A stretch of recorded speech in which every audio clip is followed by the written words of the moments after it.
आपने ऐसे लोगों को देखा होगा जो कि बहुत ही नॉलेजेबल होते हैं और वो जो भी इंफॉर्मेशन देते हैं बहुत ही यूज़फुल होता है और हमें भी उनकी बातें लिसन करना पसंद भी है।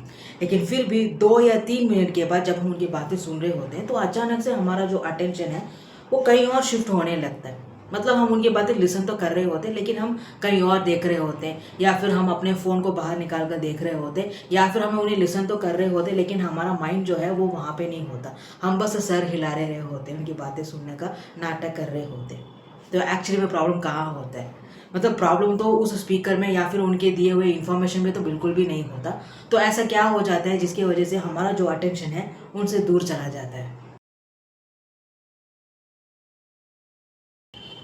हमारा जो ह्यूमन ब्रेन है वो एक पैटर्न डिटेक्टिंग मशीन है। वो हर सेकंड ये डिसाइड कर रहा होता है कि किस चीज़ को अटेंशन देना है और किस चीज़ को इग्नोर करना है। अगर कोई चीज़ बार बार एक ही तरीके से रिपीट हो रही है ना, तो ब्रेन उसे इम्पॉर्टेंट नहीं बल्कि प्रेडिक्टेबल कैटेगरी में डाल देता है। मतलब कोई मूवमेंट में अगर कोई चीज़ प्रेडिक्टेबल लग रही है ना, तो बिना वजह के ब्रेन अपना एनर्जी उसमें स्पेंड नहीं करता। इसीलिए बोर्डम इंफॉर्मेशन की वजह से नहीं आता बल्कि प्रेडिक्टेबल की वजह से आता है। तो इस मैकेनिज्म को कहते हैं मोनोटोन। लोगों को लगता है कि मोनोटोन का मतलब सिर्फ एक ही टोन है, बट एक्चुअली में मोनोटोन उससे भी ज़्यादा है। अगर आपकी स्पीड सेम है, सेम वॉल्यूम है, सेम एक्सप्रेशन है, सेम सेंटेंस पैटर्न है, एक ही एक टाइप का एग्जाम्पल है और आपके इमोशंस भी बदल नहीं रहे ना, तो ऑडियंस का जो ब्रेन है वो प्रोसेस करना ही छोड़ देता है। जब प्रोसेसिंग बंद हो जाती है ना, तो अटेंशन भी धीरे धीरे कम होने लगता है। इमेजिन कीजिए कि दो प्रोफेसर्स क्लास को टीच करने आए हैं एंड स्टूडेंट्स भी रेडी हैं उस लेसन को पढ़ने के लिए। पहले वाले प्रोफेसर्स लेसन को टीच करते हैं, लेकिन जैसे वो टीच करते हैं स्टूडेंट्स कहीं ना कहीं अपना जो अटेंशन है वो खो देते हैं। होता ये है कि पहले वाले प्रोफेसर्स 40 मिनट्स में एक ही स्पीड में लेसन को टीच कर रहे होते हैं। ना कोई पॉज लेते हैं, ना कोई स्टोरी सुनाते हैं, ना कोई एम्फसाइज होता है, ना कोई क्वेश्चंस पूछते हैं। स्टूडेंट्स लिसन तो कर रहे होते हैं लेकिन उनका जो माइंड है कहीं और हो रहा होता है। बट वहीं पे दूसरे प्रोफेसर उसी लेसन को टीच करते हैं तो सारे स्टूडेंट्स एक्साइटेड होने लगते हैं। क्यों? क्योंकि उन्होंने 40 सेकेंड्स में अपने जो टीचिंग है उन्होंने कई जगह पे स्लो किया होता है, कहीं जगह फास्ट किया जो होता है, कहीं जगह पे उन्होंने पॉज लिया होता है, रियल लाइफ एग्जांपल्स यूज़ किया होता है और कहीं जगह पे उन्होंने क्वेश्चंस भी पूछा होता है, जिसके वजह से स्टूडेंट्स जेन्युइन इंटरेस्ट के साथ उस लेसन को लिसन भी करते हैं। तो यहाँ पे हुआ क्या है? मतलब दोनों प्रोफेसर्स ने एक ही लेसन को टीच किया है लेकिन फिर भी उनके टीचिंग स्टाइल्स में इतना फ़र्क क्यों है? इसलिए क्योंकि यहाँ पे इंफॉर्मेशन सेम ही था लेकिन जो एक्सपीरियंस है वो दोनों का अलग ही था। नॉलेज का डिफरेंसेस यहाँ पे नहीं है बल्कि वेरिएशन का डिफरेंस हुआ है। आप शाम को वॉकिंग करने पार्क जाते हो।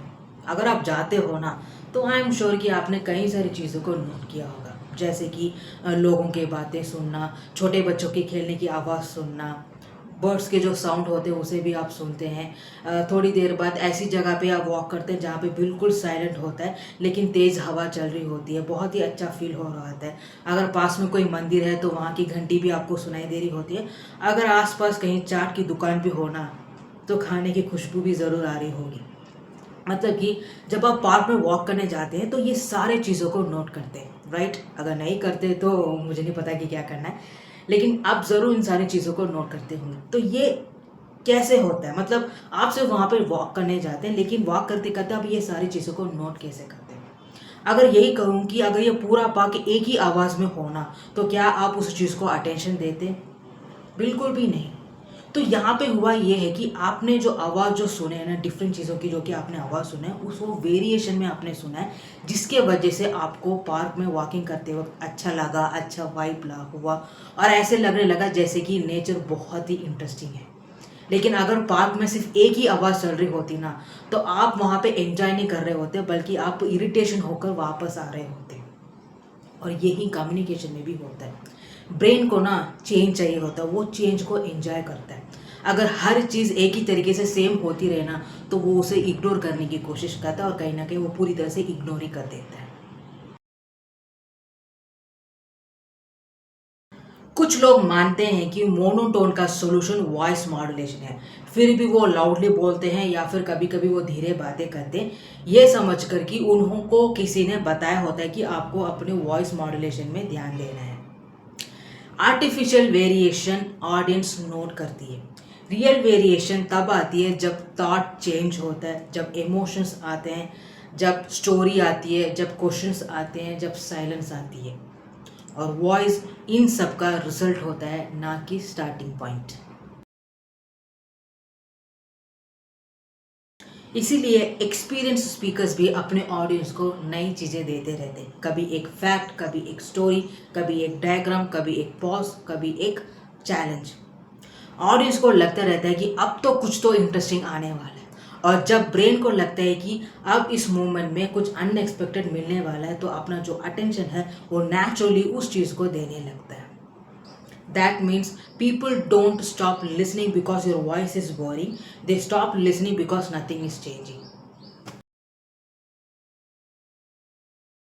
शायद प्रॉब्लम उनकी आवाज़ में नहीं होती, शायद प्रॉब्लम ये होती है कि ऑडियंस के ब्रेन को सरप्राइज होने का रीज़न नहीं मिला होता। और शायद पब्लिक स्पीकिंग का मतलब सिर्फ बोलना ही नहीं, बल्कि हर सेकेंड ऑडियंस का अटेंशन दोबारा अर्न करना होता है, and that makes the speech alive.